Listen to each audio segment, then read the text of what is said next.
nag-raise ka ng frequency, bumabalkad yung mundo. Ikaw na yung, kung dati doon ka sa yung law of attraction mo is more on doing, using your physical body. So kapag nag-raise ka ng frequency, ka sa receiving mode na lesser na yung doing, pero more on, you're just thinking and it will happen. Di ba yan yung palagi ko sinasabi? Na you're just thinking and it will happen, yung manifestation mo. Hindi ka na doon sa mode na ginagamit mo yung physical body mo as a doing. Ano yung sabi natin?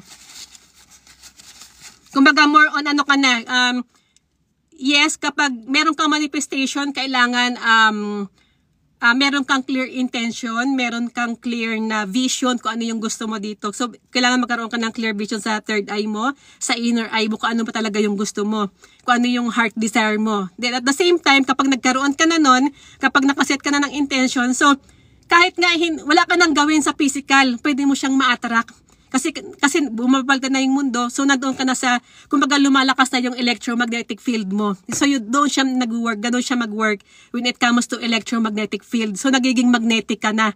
Ito yung time na dati, year 20, kasi na-awaken ako 2018 2019, doon sa work ko na ano yun, Japanese company yun, and then, ako lang yung Pilipina doon. And then ngayon, ito yung mga experience ko na during that time na hindi ko alam, nag-raise na pala ako ng frequency dahil sa kaka-juicing ko, tsaka lagi ako nag-grounding.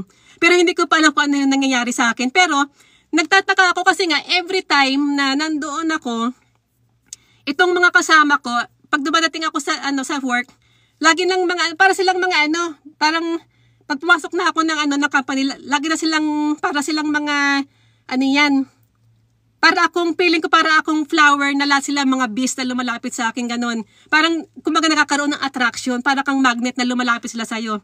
And then ngayon, pag hindi ka nag-ingat doon, maaring, kaya sila lumalapit kasi nga, diba, parang, alam mo yung pag nagliliwanag ka, alam mo yung isang bumbilya, na kapag nagliliwanag, lumalapit yung mga insects. So, ganun yung nangyari sa'yo. The more na nag-raise ka ng frequency, nagliliwanag ka, so lumalakas din yung magnetic force mo.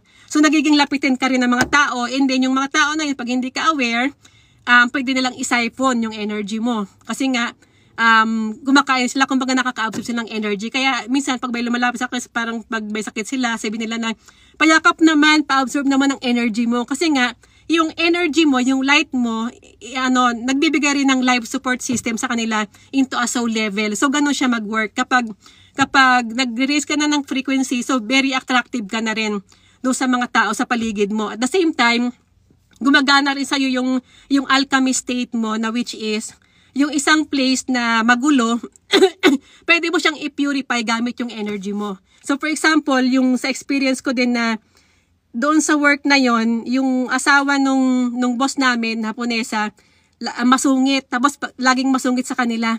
Doon sa sa work ko, laging masungit sa kanila. Kaya ang ginagawa nung isa, na-open yung third eye niya kasi para din sa energy ko, attractive siya. So sabi niya, Ansang, pumunta ka nga doon kasi masungit yung si Ukasan. Kumbaga yung Ukasan yung tawag doon sa na yun, masungit. Pero pag nandoon na, kapag pumasok na ako sa room na yon, so biglang bumabait yung yung asawa ng boss namin, bumabait siya na parang wala nangyari. Para alam mo yung parang napupurify mo yung yung paligid, ganun yon. It is not something satanic or demonic. It is a natural flow, natural state na kapag nag-raise ka ng frequency at nag-focus ka sa self mo, so yung energy mo, wala, yung iba kasi ginagawa nila, 'di ba, pag nasa witchcraft level ka, mag-orasyon sila, kung anong mga Latin words para i-protect yung sarili nila, para magkaroon sila ng charisma. Yun yung ginagawa, di ba? Kasi yun yung witchcraft level. Pero the more na nag-raise ka ng frequency, kahit hindi mo alam na pwede pala yung possible yung ganon, pero automatically mangyayari sa'yo yun.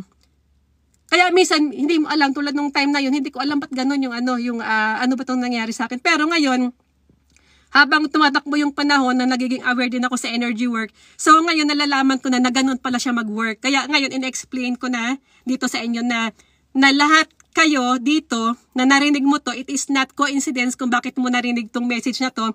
Kasi nga possible na mangyari din yan sa'yo.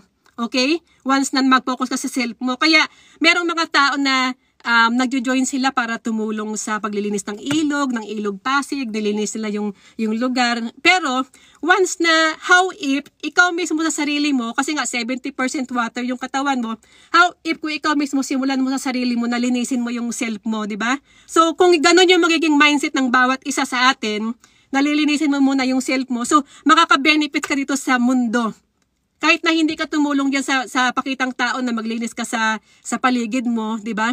Pero ikaw, you are working through your inner work, 'di ba? Pero hindi mo alam na nakakatulong ka, yung energy field mo nakakatulong na sa planet, nakakatulong na sa pamilya mo. Kaya yung mga earth angel dati na merong magugulong mga pamilya, nag-aaway-away yung mga pamilya nila, pero nung pumasok sila sa Infinite Divine, nagkaroon sila ng awareness kung paano i-reach yung kanilang mga frequency. So ngayon, yung mga away-away sa pamilya nila, nawala na.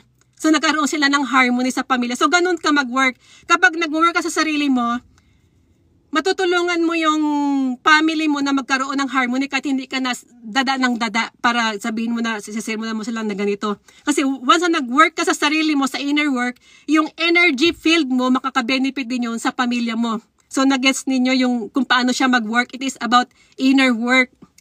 Yun. So, yung inner work, yung self-healing, napaka-importante yun. So, yung iba din, yung kasama ko natin sa work na nagtataka ako kasi nga, alam mo yung feeling mo na para kang santo, na inaalayan ka ng kung ano yung may mga bagong ani na prutas, bagong ani na mga gulay, ibibigay nila yun sa akin, ganun, ibibigay nila. Parang alam mo yung parang santo na inaalayan. So ganun, mararanasan nyo rin yun once na nag-focus kayo sa self ninyo. So parang mapifeel nyo na marami rin nag-appreciate ang energy niyo. Parang ikaw, diba? Kumbaga nakaka-absorb sila ng energy mo, ng positive energy mo. And then at the same time, dahil nga sa nagpapasalamat din sila, so parang energy, exchange nila, nabigyan nila ako ng mga fruits kasi alam nila na mahilig ako sa fruits saka sa mga gulay, sa mga vegetable. So yun, ganun yung mangyayari. Kaya yung magnetic force mo, once na nagkakaroon din ng tinatawag nila na kumaga nagiging reverse.